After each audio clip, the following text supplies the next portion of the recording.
Merci, madame. Je dois dire que j'admire le courage de tous les auditeurs après une journée de travail, venir écouter un pasteur. Bravo. Bravo. J'ai, pour vous aider à suivre mon intervention, j'ai fait la photocopie du plan que je vais suivre. Si ça vous intéresse, au moins ça permettra de se raccrocher aux branches si on est perdu. Voilà, chers amis, le 15 juillet 2009, débouchant de la rue de Strasbourg, je découvre, stupéfait, devant moi, la façade de la cathédrale de Nantes. Chef-d'œuvre de l'art gothique, j'en admire sa beauté et son harmonie. Depuis 3 ans, une église plus belle encore se révèle à mes yeux. Église faite de pierres vivantes, c'est le diocèse de Nantes. 50 ans après l'ouverture du Concile Vatican II, je veux nommer ce soir les fruits de ce concile dans le diocèse et regarder l'avenir.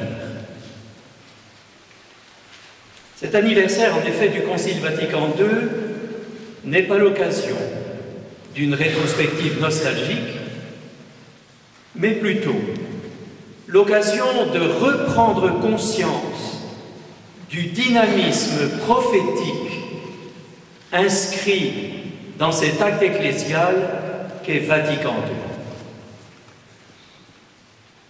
Jean-Paul II, dans la lettre qu'il adresse aux catholiques au début du nouveau millénaire, parle du Concile Vatican II comme d'une boussole pour notre temps.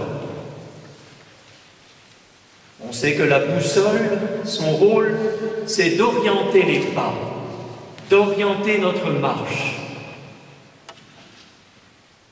En mars dernier, à Lourdes, des représentants de tous les diocèses de France, et il y avait parmi eux une 60aine de chrétiens du diocèse de Nantes, ces représentants ont entendu Benoît XVI leur adresser un message et parler du concile comme, je cite, d'une grande force pour l'avenir de l'Église.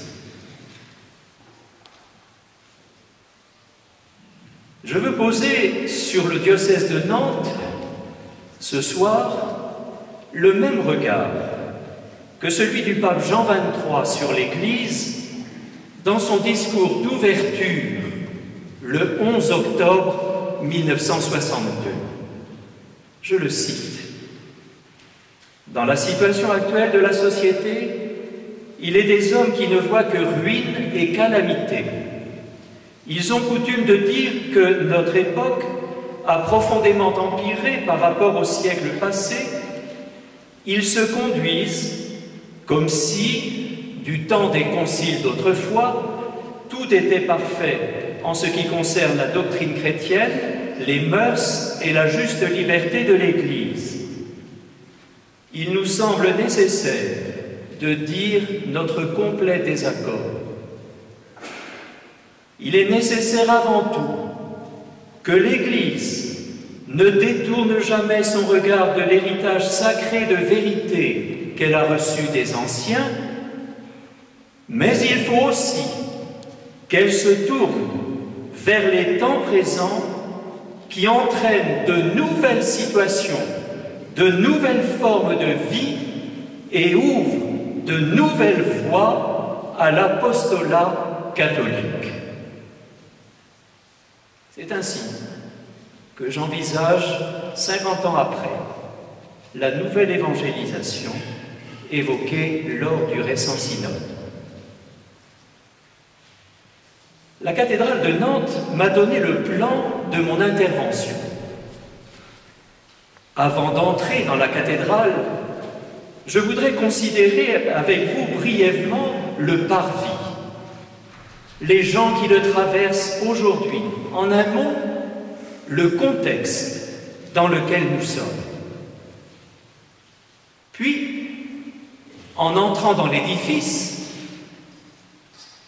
je vous invite à vous diriger vers les 4 piliers majeurs qui soutiennent l'édifice exceptionnel qu'est Vatican II et d'en voir les fruits dans le diocèse. Enfin, dans une 3e partie, je proposerai quelques perspectives d'avenir en invitant à regarder le fond de la cathédrale, les 5 portails